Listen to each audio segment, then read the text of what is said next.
everyone, I'm Vicki Medley and I'm the volunteer manager at Portland Audubon. I wish I could see your faces in person. Normally we run these orientations for new volunteers several times a year, but of course with the pandemic we've had to stop with all of that. So without any further ado, I'm going to start my slideshow to kind of keep me on track. So hold on a minute. Here we go. All right, so welcome to an online orientation to Portland Audubon's volunteer program. You might be wondering why I'm telling you all about volunteering with Portland Audubon when you applied to be a volunteer with the Backyard Habitat. So the Backyard Habitat certification program is really a unique partner, a really unique program. It's co-managed by Portland Audubon and by the Columbia Land Trust. And one of the two ways that the organizations kind of divvy up the task is that Portland Audubon oversees the volunteer side of things, which means that when you volunteer with Backyard Habitat, you get the extra perk of also being a Portland Audubon volunteer. So as such, I'm going to cover in this presentation volunteering at Portland Audubon, and Megan will talk to you more in detail in her presentation about the specifics of volunteering with Backyard Habitat, and Susie will provide an overview of the Columbia Land Trust. We always start gatherings at Portland Audubon with a land acknowledgement. So I'm just going to share that. This land acknowledgement was provided with support from the Portland State University Indigenous Nations Studies program. And we know that Portland Audubon has been a conservation group for 117 years. We recognize that we are not among the first conservationists.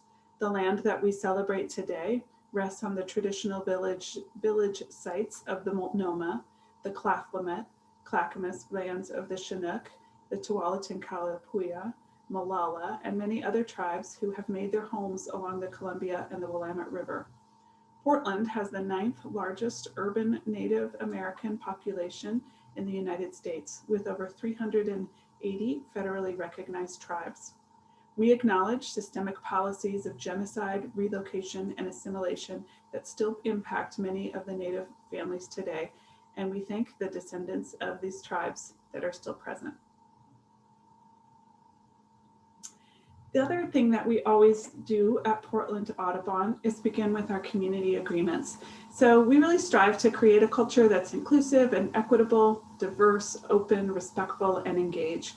And our community agreements and reading them at every gathering really helps remind us of the work that we need to do to build community and ensure that we stay in good relationships with each other.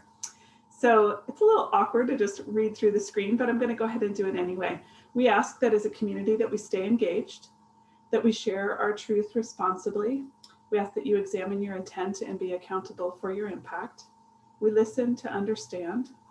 We are open to doing things differently and experiencing discomfort. We respect confidentiality. We share the learning and we leave the stories. We expect and accept non-closure without complacency. We ask that we all be courageous, that we know when to make space and when to take space. We share and we shift power and privilege. And we are compassionate. We treat each other with dignity. We accept feedback openly and we ask clarifying questions. So there's our Audubon community agreements. And then the next thing I'll share about Audubon is our mission statement. So we serve to inspire all people to love and protect birds, wildlife, and the natural environment upon which life depends. A very distilled version of that is our tagline. Can't quite see it on my t-shirt, but it says "Together for Nature." I want to tell you a little bit about Portland Audubon. So primarily we are a conservation organization. We build on more than 100-year legacy of saving and restoring bird and wildlife habitat all over Oregon. And Portland Audubon, again, inspires all people to love and understand the natural world as well as protect it.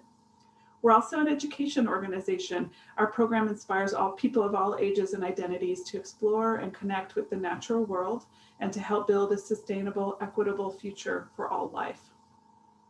We are well known for our sanctuaries, so we connect people with the natural world and protecting wildlife habitat through our 3 sanctuaries, which provide a welcoming and inspirational natural place for the public to enjoy and learn about nature, both common and endangered native species. We're also very well known for our wildlife care center. I know when I was a kid, we called it the Bird Hospital. Our Wildlife Care Center is the only resource of its kind in the region. Our care center rehabilitates injured and orphaned native wildlife and educates the public to reduce human and wildlife conflicts. We also collect a lot of valuable scientific data, and we reach thousands of people each year. And we work to really create a community that's equipped with tools and knowledge to coexist with our wild neighbors.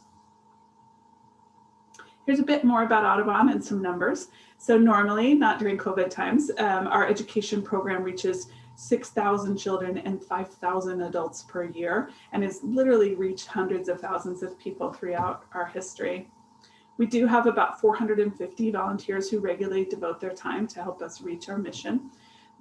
If you look at all the hours, their collective work has increased our staffing by an additional 23 full-time employees. And most years we have about 50,000 hours that are given by our volunteers. Our sanctuary that I mentioned before is 172 acres. We have 4.5 miles of trails, and our Wildlife Care Center, Nature Store, and Interpretive Center. One thing to note, we're not National Audubon. Sometimes people get a little confused, and I agree it is confusing. We are a unique and independent local chapter. We're actually the largest local chapter in the country, both membership-wise, volunteer-wise, and land-wise. I want to share with you a little bit about Audubon's history, because it's fun. It's fun to see the slides, and I really want you to get a sense of what an old, long-standing organization we are.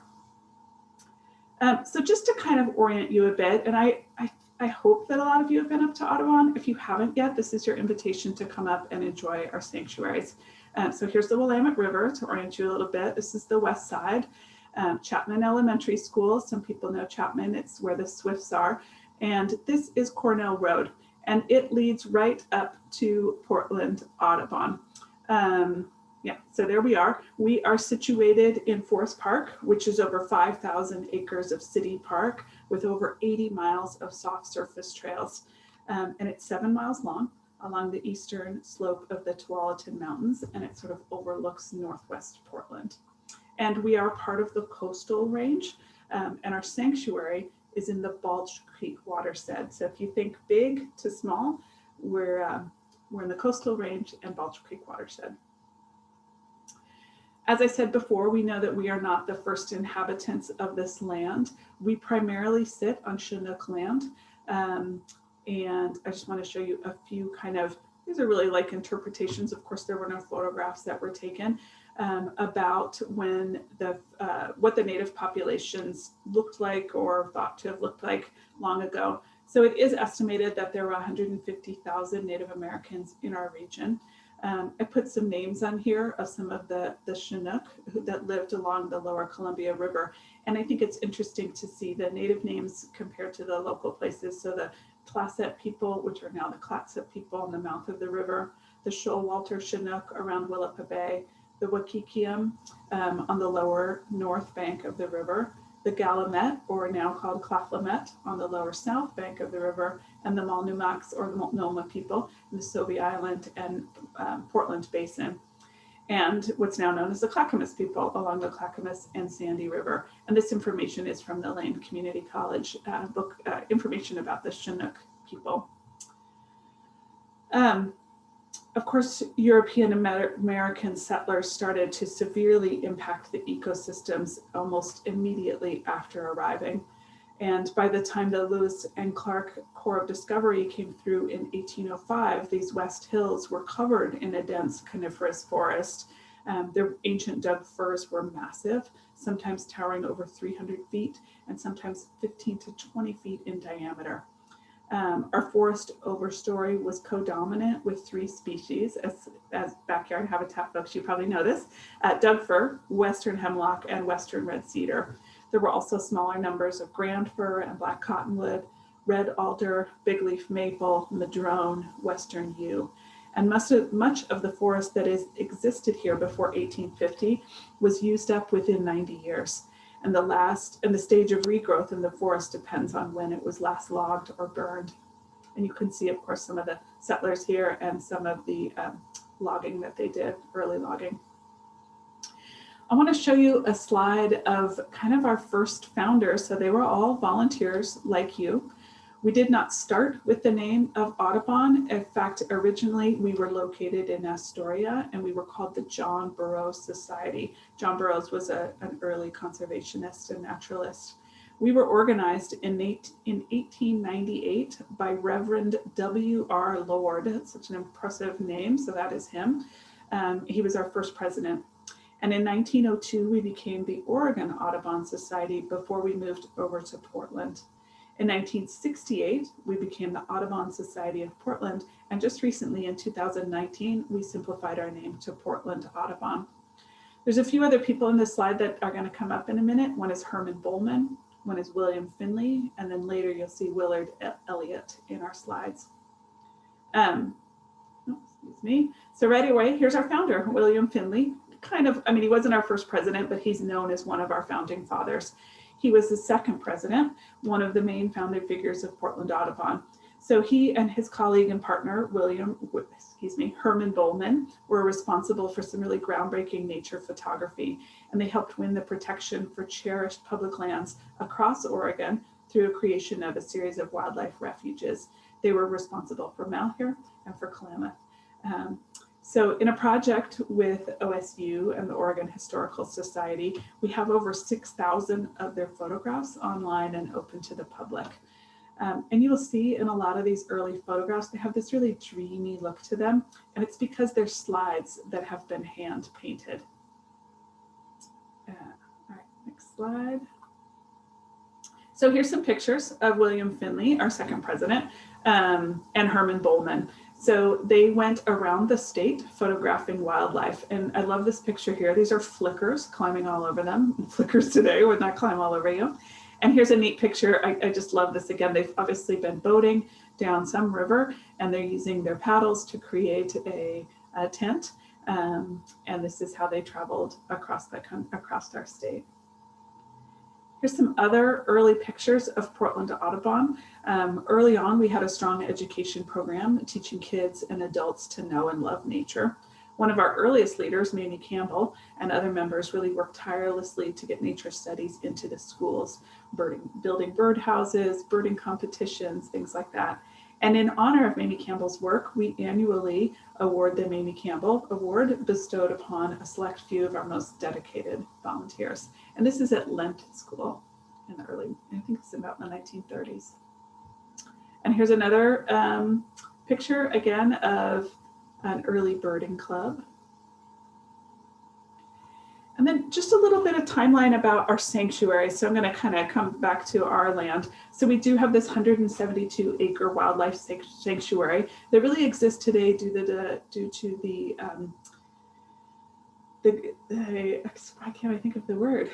the generosity of several families and donors who permanently attached their legacies to Portland Audubon.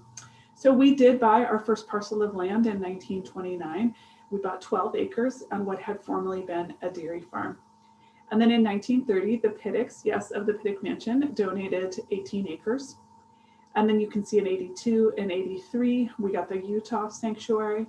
And in 2008, the 86 acre Collins Sanctuary. And I'll show you a map in a second of how these are all sort of stitched together. It is still owned by Metro, but it is managed by Portland Audubon.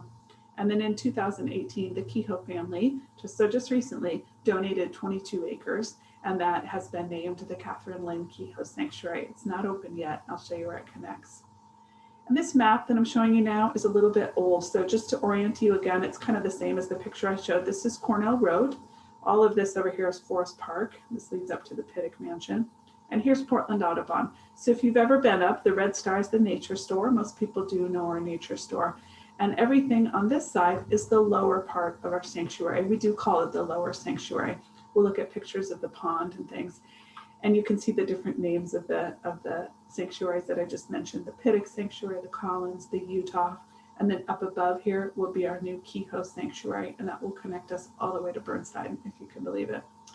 And I'll tell you, I grew up coming to Portland Audubon and bringing my children to Portland Audubon, and all I really knew were these lower sanctuary trails. They're all loops, they're very kid-friendly, you can't get lost.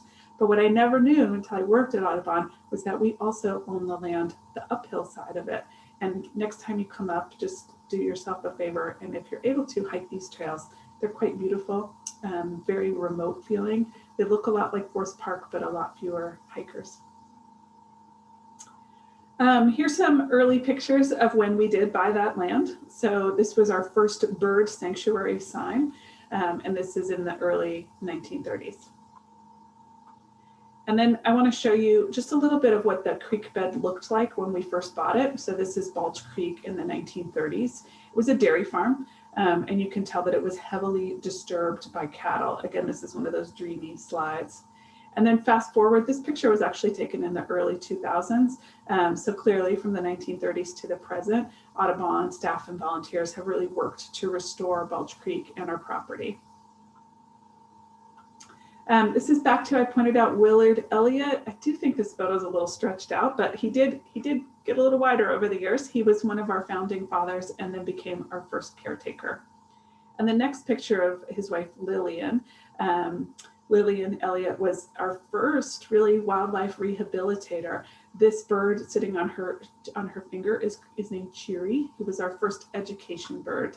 And if you've been up to Audubon, you've seen our education birds. We have birds that we cannot release into the wild, and they serve as ambassadors. We actually call them ambassador animals now.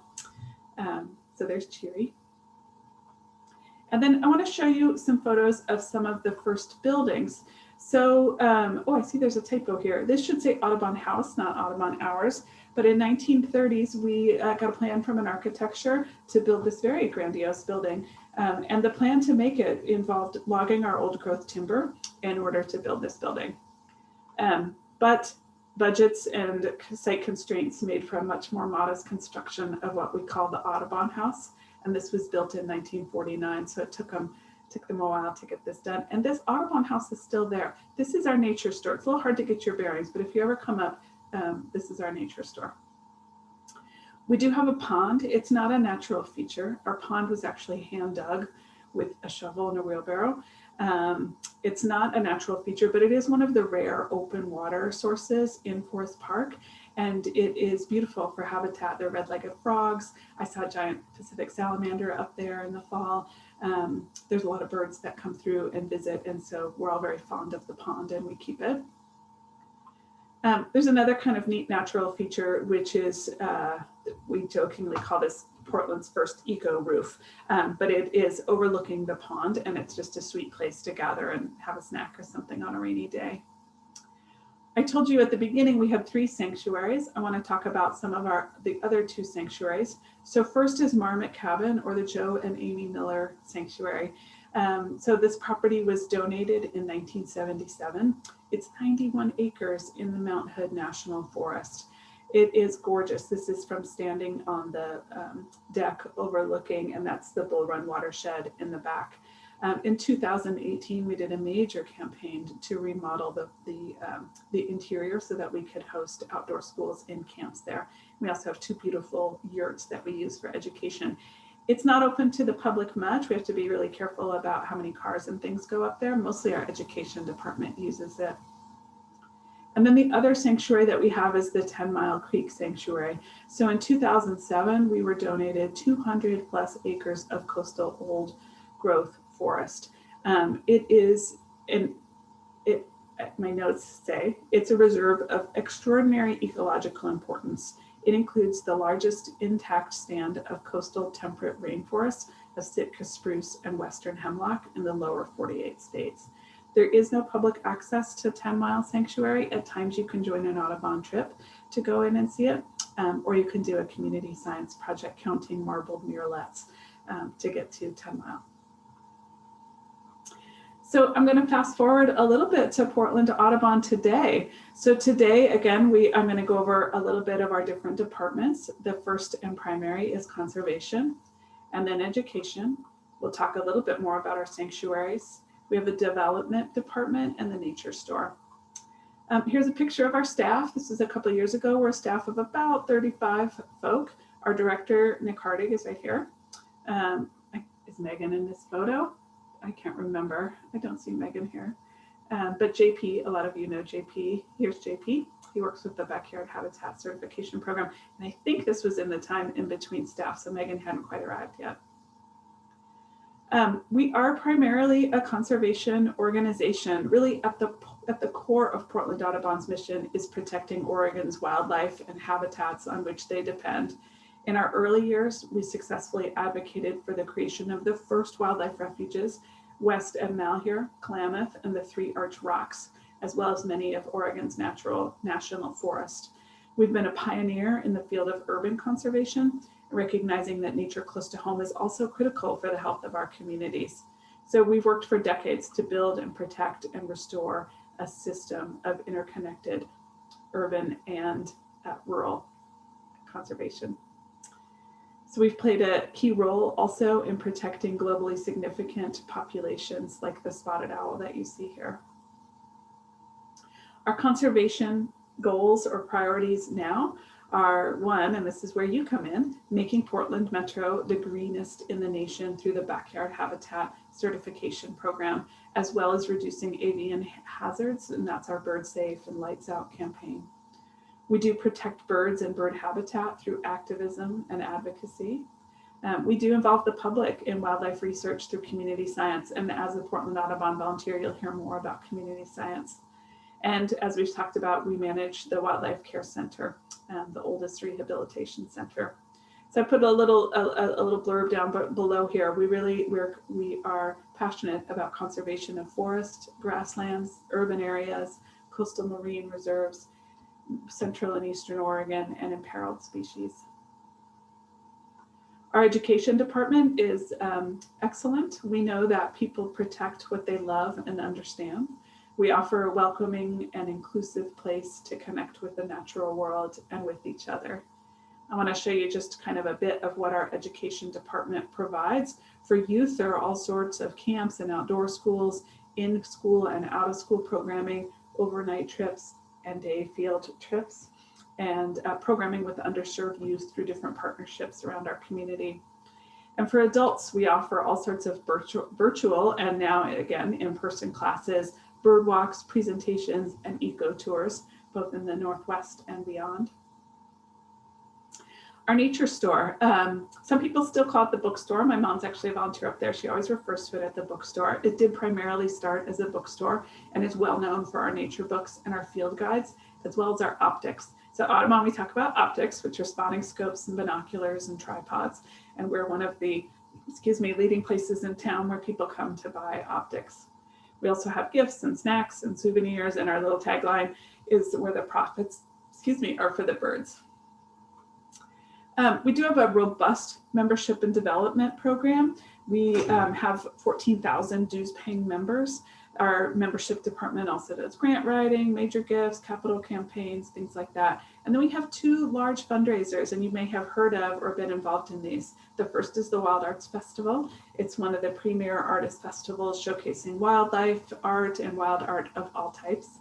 And then we have Birdathon, and we're just about to kick that off for this year. It's kind of like Jogathon or Knitathon or whatever thons you've been a part of, where we birdwatch and we gather pledges either for the time that we spend birding or the amount of species that we see. And we usually have about 275 people participate in Birdathon. And just a few ways that people get involved in our sanctuaries, especially as volunteers. We have free public access dawn till dusk to our sanctuaries. We don't allow any pets, no dogs, no cats. And we have, I've already said, 4 miles of native trails. We do have a lot of volunteer activities that you'll learn about as part of us. This group is the Wednesday work crew. This was pretty recent, you can tell by the masks. They spend a lot of time working on trail repair, removing invasive species, things like that. And then this is a work party. So we do run work parties at Martin Luther King Day, sometimes around Earth Day, things like that. So you'll hear more as an Audubon volunteer. I do want to talk a little bit about diversity, equity, and inclusion at Portland Audubon. Sometimes we use the DEI acronym. So we have a diversity statement that in the same way an ecosystem needs many types of plants and wildlife, an organization thrives when it includes diversity of people and perspectives, And that looks a little different at different things that we do at Portland Audubon. We do a lot of staff training around DEI. We have an equity team, so that's a team within our staff that is responsible for setting policy and procedures and things related to issues of diversity, equity, and inclusion. In fact, they are writing our Portland Audubon Equity Plan. We also have a board of directors that has a diversity committee. And I will say that at times people will say, why are we talking about DEI at Portland Audubon? I thought you all were a birding organization. And, it is an evolving awareness. I would say that Portland Audubon has always been an environmental justice organization. In the last 5 years, much of the discussion has intensified, both globally and locally. Of course, we all know about the uprising and that our country is going through right now. Audubon and the birding community is evolving. We know that to be anti-racist, we have to think critically and examine the way that we do things. So this is included both at Audubon and beyond. Lots of conversations about founding fathers and the environmental movement and their beliefs. The Sierra Club has done kind of a lot of reckoning. We've all looked towards them. And Audubon, National Audubon, has talked a lot about John J. Audubon and his beliefs. We also discuss representation in the outdoor industry and the environmental movement. Rethinking bird names. So there's a lot of thought being given to bird names. If you look in our most recent Warbler, which is our printed material that goes out to members, is a fantastic article about rethinking bird names and rethinking institutions. We know that to be anti-racist, we have to make room for and embrace BIPOC voices. We use the BIPOC acronym a lot. It's Black, Indigenous, and People of Color voices in the outdoor and the birding communities. And we know that it's time to shift and share power. I will say that for some folks, changes are happening too quickly and there can still be a hesitancy to talk about DEI, but for many others, change is not happening quickly enough. I do want to watch a short video. I think I should have pulled up the link beforehand, kind of talking more, that explains more why we talk about DEI. So give me a second. Our computer audio should be all worked out. Here we go. Birds don't care what color you are, and the thing I always say is that the birds belong to all of us, no matter what color you are, no matter what your sexual orientation is, no matter what your gender identity is, the birds belong to all of us. They use the same primary senses as we do, their eyes and their ears. So that's why we find them so spectacularly beautiful, why we can enjoy their songs. But also there's the romance of birds because they can fly. And that just symbolizes the ultimate in freedom. When I'm out in the field and I have my binoculars, a lot of times I feel like I'm particularly suspect, that someone thinks I'm up to no good. There are places where I would love to see the birds because they're great birding spots, but I hesitate to go there because I, again, am afraid of the reception I will receive as a Black man, as a gay man, as a man who is not a Christian. In Central Park, I was birding in the Ramble. The Ramble is a protected area because there's so much wildlife there, and dogs in the Ramble are supposed to be on the leash at all times. And ended up in a verbal conflict with the woman whose dog was off the leash. And I was pretty adamant that I was going to record until the dog was on the leash. And she didn't like that. So she said, if you don't stop recording me, I'm going to call the police and tell them an African-American man is threatening my life. This is a woman who used the politically correct term, and she still went to that dark place and tried to tap into an expectation that if the police heard African-American man threatening my life, they would come whistling down on my head with special vengeance. She was tapping into this deep vein of racial bias. It is not new, it is centuries old. It leads to people getting dead. That's how George Floyd died, because a guy was Black.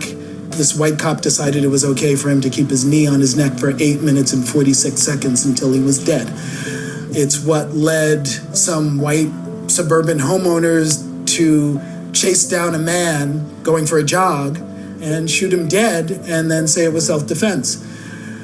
I don't think there's a Black person in America alive who hasn't encountered racial bias at some point in their lives. Birding alone, you're suspect. If someone's going to be shot as a potential prowler with a gun in the Ramble, it's not going to be a white person doing exactly the same thing under exactly the same circumstances. It's going to be me. So that's always in the back of my head. I've been trying to get kids in underserved areas exposed to birding and birds in the outdoors. Because a lot of these kids, they don't think that that's accessible to them. And I like to get them out there and show them, hey, look, this is yours too. And it's here in your backyard. So you can broaden the inclusion, reaching out to kids, and then the kids bring the families. I think the most important thing is make them feel welcome. Make sure they know that they belong here. We all have to have a hand in fixing, because Black people can't fix this. We can't do it. It's not something we can fix. It's something that white people have to face up to and address and try to fix. And hopefully it looks like at this moment in history, maybe that's happening. Maybe we're finally starting to address that. I hope so. We're not going to solve it. I'm not that naive, but maybe we can make some progress, and that would be awesome.